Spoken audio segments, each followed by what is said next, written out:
Virtual Legality is a YouTube video series with audio podcast versions presented as commentary and for education and entertainment purposes only. It does not constitute legal advice and does not create an attorney-client relationship. If you have legal questions about the topics discussed, please consult your own legal counsel. Honestly, you don't want to be taking generic legal advice from a YouTube channel or podcast in any event. On with the show.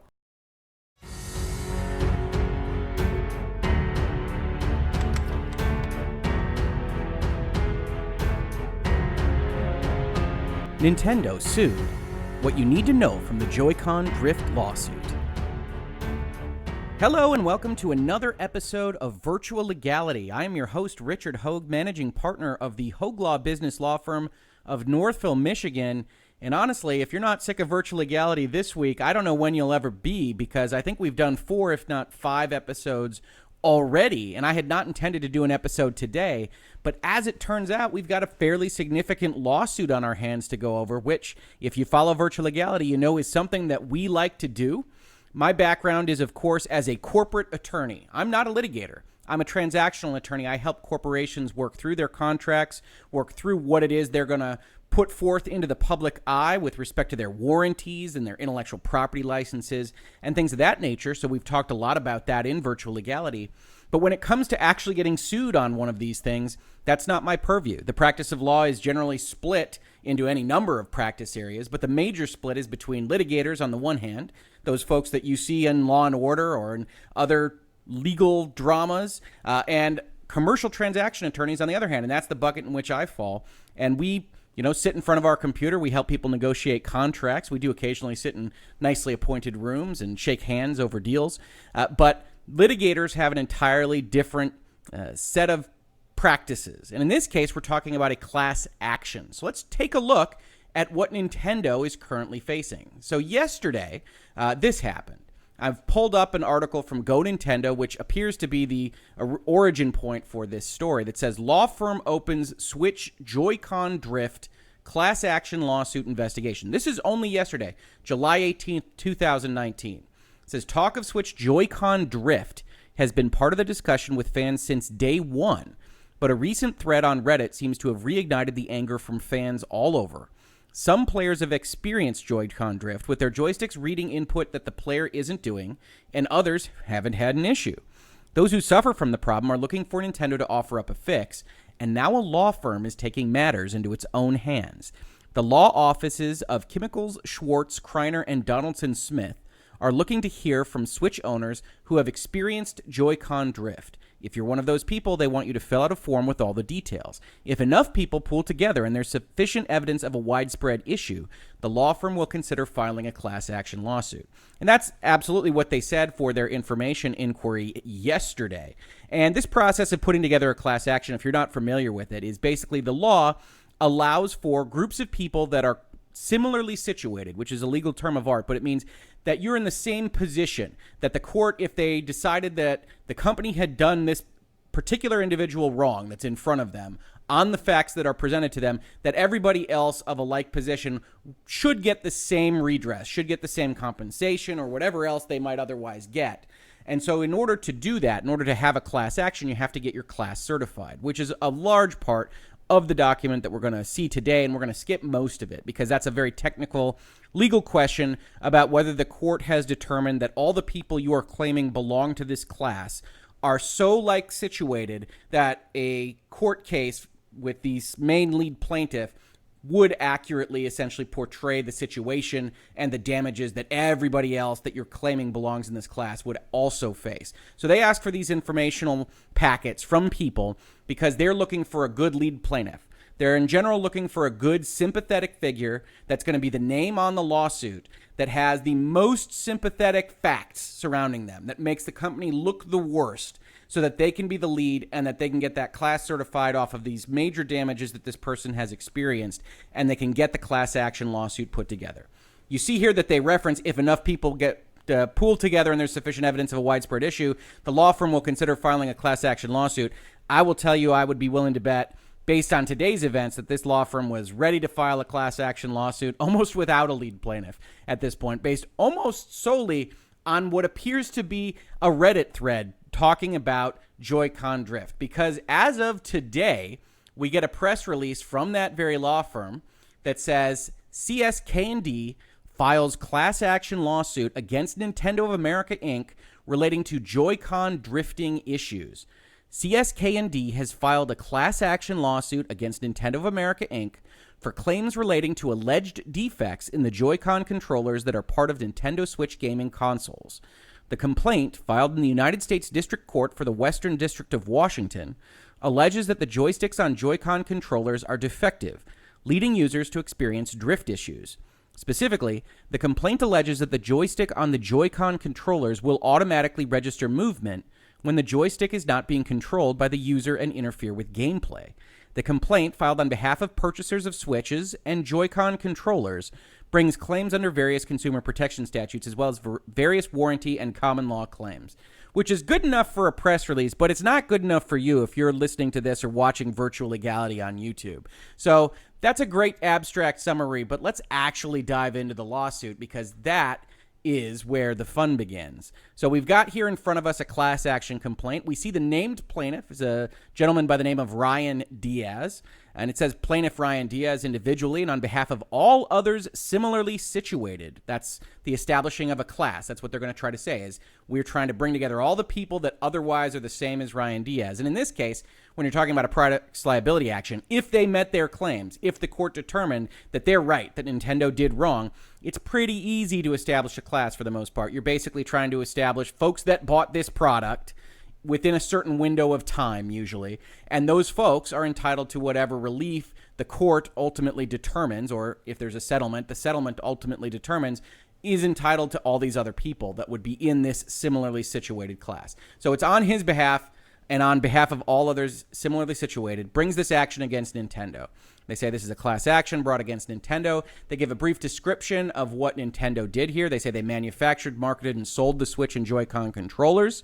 Yet notwithstanding its knowledge of a manufacturing defect, defendant failed to disclose the defect and routinely refuses to repair the joysticks without charge when the defect manifests and never disclosed this material defect to consumers. So there's a couple things here to unwind. They're claiming here, this paragraph, this section says it's a manufacturing defect. That's distinct from a design defect. A design defect says, hey, when you were planning this thing, it was planned to be wrong, and it is in fact wrong. A manufacturing defect is different, and I think you probably have a good intuitive understanding of this, but a manufacturing defect says, hey, the plan is fine, but the way you put the thing together, the way you built your Joy-Con, the ball bearings are too small, the screws are too loose, the rubber bands, whatever else goes into a Joy-Con is too something, and that means that as a result of your manufacturing processes, it doesn't work like it was supposed to. That's basically the claim. And then they go on further to say, as a result of defendants' unfair, deceptive, and or fraudulent business practices, which is big legal words to say, Nintendo's a bad actor, Judge, you should do something about this. Owners of Switches, including plaintiff, have suffered an ascertainable loss of money and or property and or value. In other words, they bought a $40 Joy-Con. The Joy-Con doesn't work anymore. They lost the $40. Now, I'm going to back up a step here because class actions have their own issues we're going to talk about in just a second. But one of the primary functions of a products liability class action is to prevent significant harm. For the most part, the law is most concerned with, it doesn't mean it's not concerned with what we're talking about here, but it's most concerned with injury and death. Did that swing set kill your toddler? Did those pills in that bottle, were they wrongly labeled, and did they wind up poisoning your grandfather? That kind of thing. Does your Joy-Con occasionally move Link forward when you didn't intend him to move forward is pretty low on the law's priority list. Doesn't mean that this isn't legitimate. Doesn't mean that if Nintendo knowingly manufactured defective products that there shouldn't be redress for the consumer. It does mean that it's a harder road for the plaintiff's counsel, for the plaintiff's side of things, to get to this point where you're claiming all these really bad things about Nintendo. And we're going to see in the fact patterns that they present that Nintendo doesn't really look like that bad of an actor, even from the lead plaintiff's perspective. So that's going to be a problem in the weakness of their class and in the weakness of their claim overall. But even regardless of that, when you're talking about just getting the money back for a product that proves to be defective, that's a tougher claim than some of these other things that really do cause major injury and death. The last paragraph in this intro is, accordingly, plaintiff brings this action to redress defendants' violations of California consumer fraud statutes, negligent misrepresentation, breach of implied warranty, unjust enrichment, and violations of the Federal Warranty Act and California's Consumer Warranty Act. And I dropped the names out a little bit there. Plaintiffs seek monetary relief. Of course they do. Declaratory relief as to the parties' rights under defendant's warranty, essentially having the court say Nintendo owes a repair or a replacement over and above the 12 months, whatever it might be, and public injunctive relief, that Nintendo has to stop doing the bad things that we're about to claim that they do. Jurisdiction and venue, we can skip. Jurisdiction's pretty easy here. They've got a defendant in Washington. They've got a plaintiff in California. It's pretty easy to establish. But let's take a look at this lead plaintiff that they actually found. Because earlier in this video and podcast, we talked about the fact that class litigators are really looking for someone who is very, very sympathetic, who has a pattern of facts that the court could look at and say, wow, this corporation did this guy wrong. And I look at who they actually chose here, and I've got a couple of thoughts here, but let's take a look at what they actually describe as having happened. On July 21st, 2017, Mr. Diaz, the plaintiff, purchased a Nintendo Switch console and an extra pair of Joy-Con controllers. After about 11 months of use, the left joystick on the Joy-Con controllers that came with the console, which is important, began registering movement without being manually controlled or drifting. This resulted in the Joy-Con being unusable for general gameplay. So keep that in mind. He buys a console, not the extra Joy-Cons that he bought, but the Joy-Cons that came with the console. He feels that one of them becomes defective. One of them stops working the way it is supposed to at the 11-month mark. Keep that in mind. On or around July 5th, 2018, Mr. Diaz sent the defective Joy-Con controller to Nintendo for repair under the 1-year warranty, 3 months after receiving his refurbished Joy-Con controller. So let's back that up a step because they skip an important part here. He sends it back in July 5th. We don't know when Nintendo gets it back to him, but Nintendo takes it. There's no reference to Nintendo charging him for any of this. There's no reference to Nintendo not taking it back and giving him back what they describe here as a refurbished Joy-Con controller. So Nintendo took it back, got him back a controller, which by process of elimination would appear to have worked when it was initially sent back by Nintendo, 3 months after he gets it back. In other words, probably about 15 months after he originally purchased it, but with 11 months plus 3 months, 14 months of good solid use out of those Joy-Cons, it stops working. It says it exhibits the drifting issue again, and the left joystick on Mr. Diaz's extra set of Joy-Con controllers also began to exhibit the drifting issue about 13 months after use, but it was no longer under warranty, so Mr. Diaz did not send it in for an out-of-pocket repair. 13 months is an interesting notion there as well, because we will see that Nintendo actually differentiates between its warranty for your hardware system sales, which I would argue the Joy-Con that comes in the Switch box is part of, and accessory sales, which have a shorter warranty, in which extra Joy-Cons probably get that warranty. So we'll take a look at those in just a second. It says both of Mr. Joy-Cons, Mr. Diaz's sets of Joy-Con controllers were rendered unusable when the drifting occurred. As a result of the defect on both of his Joy-Con controllers, Mr. Diaz had to purchase 2 additional left-hand Joy-Con controllers for $45 each from Amazon on April 29th, 2019.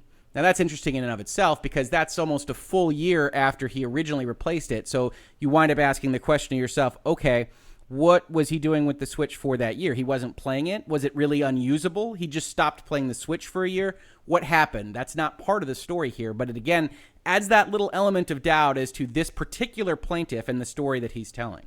So just based on those facts, and this is the facts of the lead plaintiff, this is supposed to be the most sympathetic person this law firm could find. After 11 months, which is within warranty, we're going to take a look at that. He sends it back to Nintendo. Nintendo sends him back a new Joy-Con, a refurbished Joy-Con, free of charge. He gets 3 months more use out of that Joy-Con.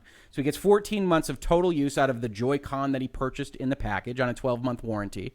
He then doesn't have a Joy-Con that he feels is usable, but Nintendo, by all accounts, did what it was supposed to, and we have large periods of time where they don't establish exactly what was happening with his Switch, why he wouldn't ask for a replacement or otherwise cause issues for Nintendo earlier. And so I look at that and say, that's not a terribly sympathetic plaintiff. That's not a plaintiff that really puts you in the mood to say, wow, yeah, Nintendo really did this guy dirty, which is interesting because in almost all class actions that I've ever reviewed, the lead plaintiff is really sympathetic. They've done something, they have specific facts, the thing was broken on day 2 and Nintendo refused to fix it, that kind of thing that gets you in the court and say, wow, Nintendo's a bad guy here, and so we should really look at this class action carefully. This guy, Mr. Diaz, not that strong of a lead plaintiff. But what he does have as a strength is that he's a citizen of the state of California, as you see in line 9. And the state of California has very unique consumer protection laws. They are really unique across the United States, and I'm not barred in California. I'm a barred attorney in the state of Michigan, and I advise clients all the time when they're dealing with consumer protection laws in California, when they're dealing with labor relations laws in California. You need local counsel for that. Very often you need California counsel to talk about those very specific issues because they are broader. They do affect how a corporation can do business a little bit better. And so I think at the end of the day, when we talk about this issue, when we talk about this potential claim against Nintendo, it's important to realize that this plaintiff was brought in specifically to bring California into play, and specifically not because of the facts surrounding his purchase and the defects regarding his Joy-Cons. So that's really my opinion on the plaintiff situation. We know who Nintendo is. We know what Joy-Cons are. If you follow Virtual Legality and you're a video gamer, they talk about Joy-Cons a little bit. Then they are trying to establish that Nintendo knew of a problem. And in order to establish that Nintendo knew of a problem, what they do is they go to a social media site, in this case Reddit, and they pull up all these complaints about Joy-Con defect and drift. They say in item 26 here, Switch owners have publicly complained about the Joy-Con defect and drift. The following are some of the complaints submitted on forums and social media websites by Switch owners, which upon information and belief is monitored by defendant. So they've got a claim here. They've got a complaint from November 17th of 2017. So that's within the 1-year window when the Switch released that says, I'm currently having problems with the left Joy-Con analog stick. Whenever I power on my left Joy-Con, the controller starts moving up even when I'm not touching it. They've got similar complaints in various time frames here. They've got June of 18, July of 18, December of 18, and again, December of 18. Which, again, I'm looking at this, and I'm looking at these complaints, and I say, okay, there's a couple of issues here. One, of course, you've got anonymous complaints from an online message board, so it's not the greatest evidence in and of itself. But the other thing that I see here is you don't have a number of complaints from the first year of service of the Nintendo Switch. You really only brought up one, November 17th, 2017. That's the only one here that I see that if you bought it at launch would have to come within the warranty period. And again, we're going to look at that warranty language in just a second when we get to their claims about the warranty. The rest, if they bought it at launch, they're all outside the warranty window. And that doesn't really help this particular class action complaint because they're going to make all these claims about breach of warranty because that's the claim that they can really make. And if you can't prove that this happened within the warranty timeframe, you've got a real issue. You've got a real weakness with your complaint. Doesn't mean you couldn't get a sympathetic judge or jury to look at your manufacturing defect complaint, to look at a fraud complaint, to look at some other common law claims that you might otherwise make. It does mean it's a very tough road because you're outside of that warranty period. So I look at this and say, wow, you guys couldn't come up with people that had this issue, which is supposedly so prevalent that Nintendo knew of this defect that affects everybody and should have to pay money to everybody because it affects everybody. You couldn't come up with more complaints that even happened during the initial warranty period when we can be positive that they would have been talked about while the Joy-Cons were still under warranty. So again, I look at it and I say, wow, that's a weak set of claims that they are using to try to establish this. Then they have a number of other claims in 2019. You see they're essentially organized by date.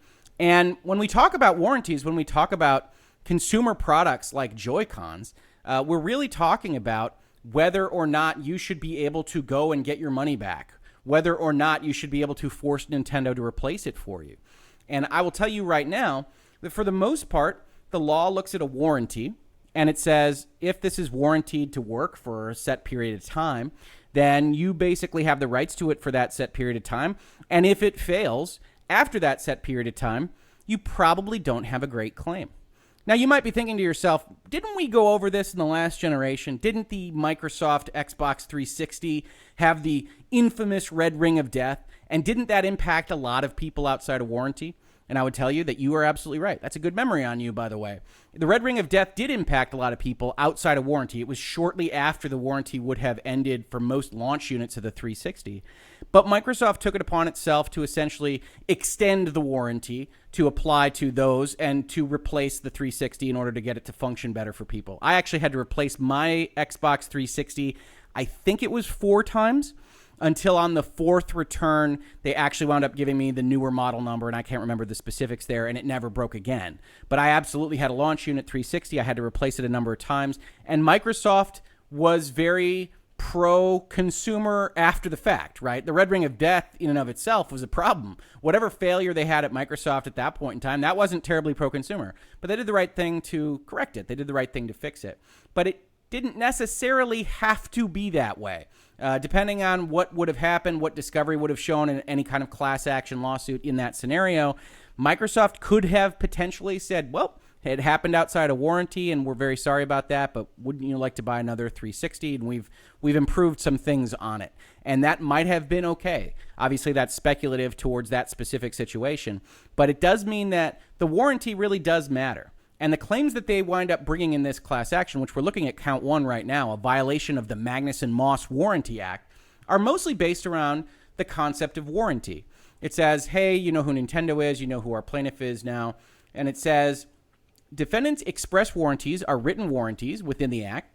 Defendant breached its express and written warranties as described in more detail above and below. And if you're following along, you know that they didn't really label a breach of the express warranties above. They really just described what would be compliance with a warranty and then a failed second unit.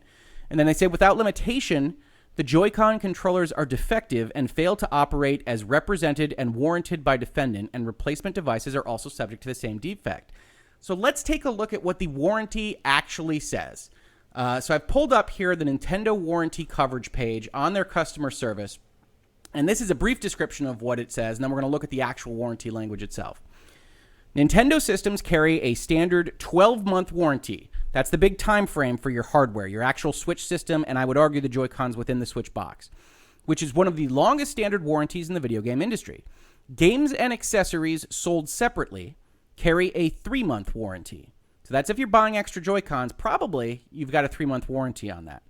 The warranty covers any manufacturing or workmanship defects, and these will be repaired at no charge. Then we won't do certain things like you dropped your Switch and some other stuff that we won't cover.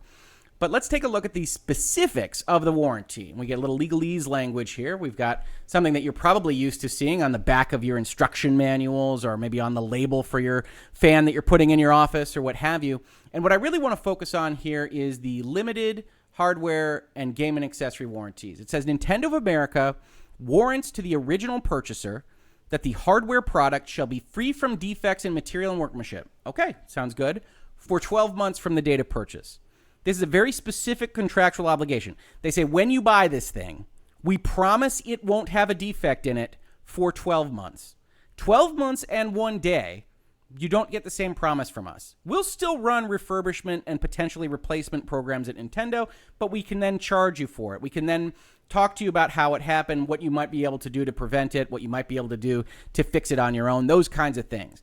They say if a defect covered by this warranty occurs during this warranty period, Nintendo will repair or replace the defective hardware, product, or component free of charge.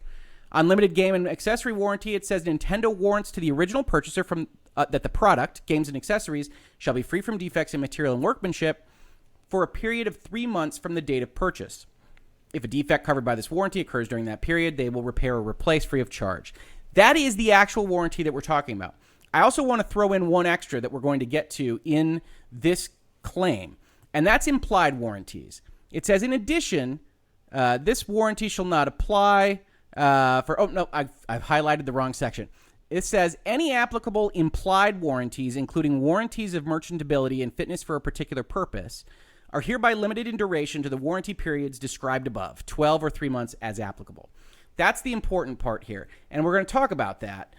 Implied warranties are warranties that are a function of law. By operation of law, if you don't otherwise disclaim them, if you don't otherwise say, hey, these definitely don't apply to the product we're selling to you, the common law comes in and says, if you're selling a product to someone, there are certain implied warranties that just automatically attach. you're promising merchantability. You're promising that it's of a good enough state that you would ordinarily expect a merchant to sell something of this type to you. The other most notable implied warranty is usefulness for a particular purpose, which is to say, when I sell this thing to you and it's a Joy-Con and you think this Joy-Con is going to be able to be used to move Link through Breath of the Wild, it will in fact be able to do that. That there's an implied warranty that it will do what you think it's going to do and what we're implying that it will be able to do. And so that implied warranty does actually exist, which I'll be honest, I read this and I was a little bit surprised by. Most commercial contracts that I'm negotiating and drafting and entering into with people disclaim all implied warranties. And you can understand why if you're coming from the corporation side or from someone that really wants the contract within the four corners of the document. You don't want other kind of nebulous common law equitable principles to come in and change the rights and obligations that the two parties have agreed upon. So if you look at these terms and conditions on a different product, if you look at them on a different video game license that you might be able to pull up, you will usually see these entirely disclaimed. You will usually say, nothing that we don't expressly warranty shall be included, including any implied warranties that might be implied by operation of law or otherwise, language to that effect. But Nintendo actually allows them. They just allow them for the same running time as their limited hardware and limited accessory warranties. So with that as the backdrop, we go back to the actual claim that this law firm has made, and we see that Nintendo has a 12-month obligation that there is no defect. At the 11-month mark, their plaintiff asked for a refurb or asked for a repair. Nintendo got it, and they repaired it. And then 3 months later, it broke. That's not great. That's not ideal. Ideally, your Joy-Con would last forever, but that's not reality for any kind of mechanical product. And so we look at this and we say, did Nintendo actually breach its warranty? They're using a lot of big language to suggest that they are really bad actors, that they defrauded folks, and that they should have known that this was happening, and it was reckless to allow these products to go out for sale. But I don't know about you. My Joy-Cons work fine. And I have, I think, 8 of them now because I like the different colors, and my girls like to get them for me for birthday presents, and I love them for it.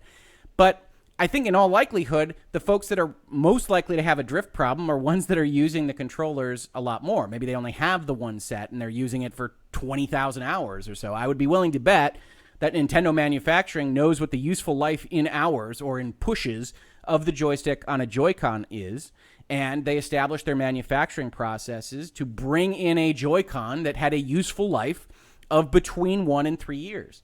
That's kind of a normal process for a corporation to undertake. And does that mean that they are not selling high-end consumer goods that will last your entire lifetime? Sure it does. But does it mean that they are fraudsters? I'm not sure of that at all. And in fact, when you look at the warranty that they've got in place, it looks like they honored it with this particular plaintiff, and it looks like this isn't a terribly great claim other than the fact that drift is occurring at some percentage basis. I also look at this and say, when you look at the complaints from Reddit, when you look at what they're stating here, that everybody in this class of people that purchase Joy-Cons should get redress, should get money from Nintendo, I think you have to make a better claim that this is actually a really prevalent problem. I don't see that in what they've presented in this claim so far, and that's going to be an issue moving forward. Doesn't mean that it automatically gets the suit kicked out, but it does mean it's a problem for what they're claiming. The next one they say is the breach of express warranty, which is very similar to the federal claim. I believe they're bringing this under the Uniform Commercial Code and general common law principles. That it's a breach of contract, essentially, that they had this warranty and they're not doing what they were supposed to do with it. But again, it's raw assertions here. You've got the facts above. We know what happened. And then it just says defendant breached its warranties by selling to plaintiff and the class members the switches and Joy-Con controllers with a known defect. A known defect that doesn't appear to manifest in very many Joy-Con controllers. And if it manifests at all, it manifests for this lead plaintiff at the 11-month and 13-month marks. That's not great. You don't want it to happen ever. But again, I look at this and say, wow, that's a really tough claim to make. And I don't see Nintendo as the devil selling things that it knows to be faulty to folks that it knows will be otherwise injured or harmed by the sale.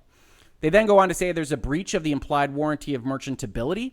And again, this really ties to the connection to the express warranty concept. Did they breach the concepts within the 12-month period that they were selling something that was going to be merchantable? If they replaced it at the 11-month mark, I have a hard time making that claim. And if you get more than 14 months of use out of something with a 12-month warranty, both on the express side and on the implied side, I think you continue to have that issue. Unfortunately, for the claimant, for the plaintiff here, this is really the bulk of what this entire lawsuit comes down to, is these claims of breach, and they don't really have Nintendo acting as a particularly nefarious corporation to defend this. They then move on to California law, and I'm not going to go into this too deeply because, as I said at the start of this video and podcast, these are very specific. These are going to be covered a lot by California case law, by California decisions, potentially attorney general letters of advice to lawyers operating in the space. But we can talk about what is even claimed here and say, does that make sense to us from afar? Defendant engaged in unfair and deceptive acts in violation of this California law by the practices described above and by knowingly and intentionally concealing from plaintiff and the subclass members that the Switches and Joy-Con controllers suffer from the joystick defect. So this is really a fraud claim. You're talking about knowing and intentionally hiding a defect that you know is going to cause these people problems. And so this is even harder to bring a claim against than just a mere breach of warranty. You actually have to show, you have to go into discovery, and you have to prove to the court that Nintendo knew something was wrong, knew it would harm these folks, and knowingly and intentionally hid that in order to sell the product that they were going to put forth into the marketplace. That is a very high standard. It's a very tough thing to do. Is it impossible? I couldn't say. I don't work at Nintendo. Could you get into discovery? And could you get into the emails of the executives at Nintendo of America? And could there be an email that says, hey, let's defraud everybody by hiding this design defect, go drift go? Yes, that could exist.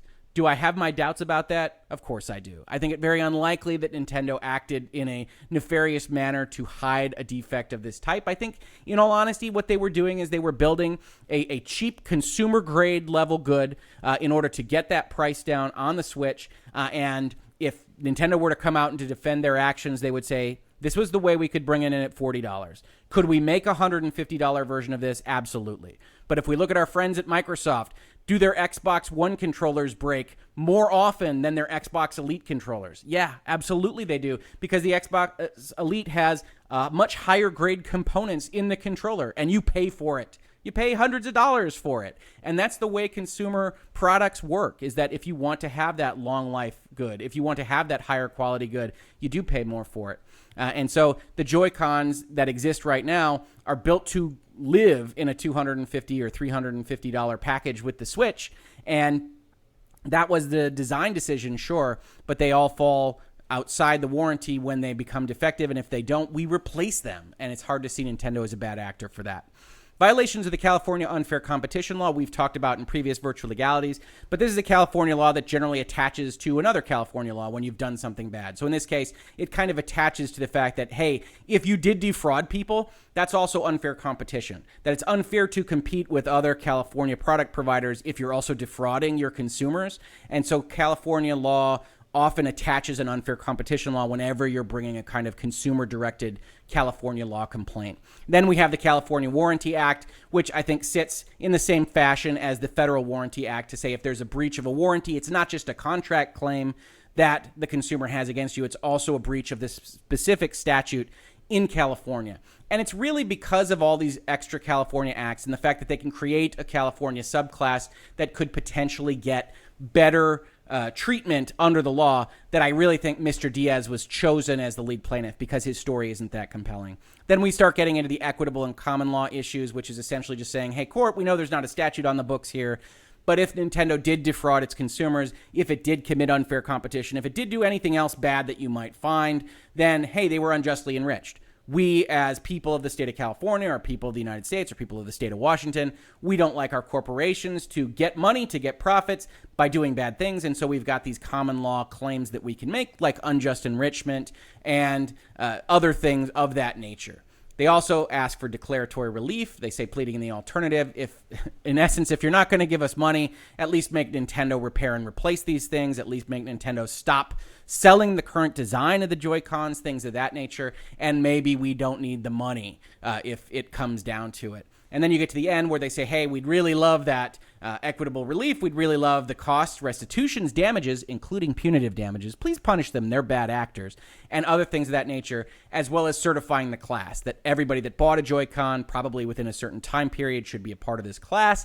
And if we've got a big class, we can get a big damage pile from Nintendo. And out of that big damage pile, or even out of that leverage, we can make ourselves a lot of money. And that's really what it comes down to from a class action perspective. As you heard at the top of this video and podcast, you know I'm a corporate attorney, so I'm wearing my bias on my sleeve here. But as a corporate attorney, I have gotten the shakedown letters from people bringing or threatening to bring a class action lawsuit against some of my clients. And I can tell you a lot of the times they're specious. A lot of the times they are plaintiff's counsel looking for a payday. And unfortunately, that is my opinion over a large spectrum of class action lawsuits in the United States. And it's an unfortunate fact because I do think there is a need to protect consumers from corporations that are doing really, really bad things. But what we've got is a system right now which essentially incentivizes specific plaintiffs' class action boutiques to bring claims against corporations that they think can defeat a summary dismissal at the court level and then essentially go and, for the most part, seek settlement. I've brought up an article here from Forbes from a number of years back, from 2013, that says study shows consumer class action lawyers earn millions, clients little. You can read this for yourself. There are some questions of bias as well here. For the most part, the studies are brought by things like the Consumers Bureau and things like the Defense Counsel for Corporations. But even there, they found very specific things, which is they found that in 5 of 6 cases where settlement distribution data was actually available, the percentage of class members who actually got money ranged from a high of 12% down to 6, I don't know what that is, billionths of a percent. With the 6th being almost 100%, but related to an actual Madoff scam, Bernie Madoff, if you recall that name. And I don't want to make any judgments for you on this virtual legality. You can bring those judgments up yourself, and certainly I think protection is important. But I don't know that class action law shouldn't also seek even more reform than it got earlier this decade and even in the decade before it, because I don't know that this bounty system is terribly useful to the consumers, which is a long way of saying, if this winds up getting settled, and I would probably bet that it will, because Nintendo is bringing out a new system over the holidays. They're bringing out a new system of which this particular problem, a joystick issue, now that the Joy-Cons are going to be attached to the device on the Switch Lite, this particular issue would be one of particular consideration for purchasers of the Switch Lite at Christmas. Nintendo's going to want this to go away. And so I would suspect that if they can get past kind of summary dismissal at the court level, then Nintendo is ultimately going to settle this, because most of these wind up in settlement.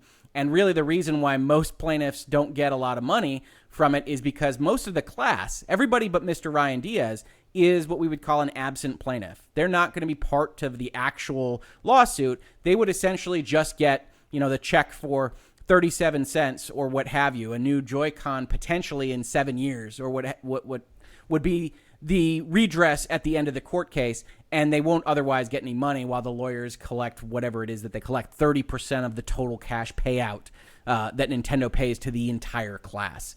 And while I think Joy-Con drift, for those that are experiencing it, is undoubtedly frustrating and not something that you necessarily think very fond thoughts of Nintendo about, I'm not sure that it rises to the level of really supporting a class action, which is, one, very unlikely to really bring many changes to the design or functionality of the Switch, and 2, very unlikely to bring you any specific equitable relief, whether that's in a replacement of your Joy-Con or financial relief. I could be wrong on that. God knows I've been wrong before, and I will be wrong again.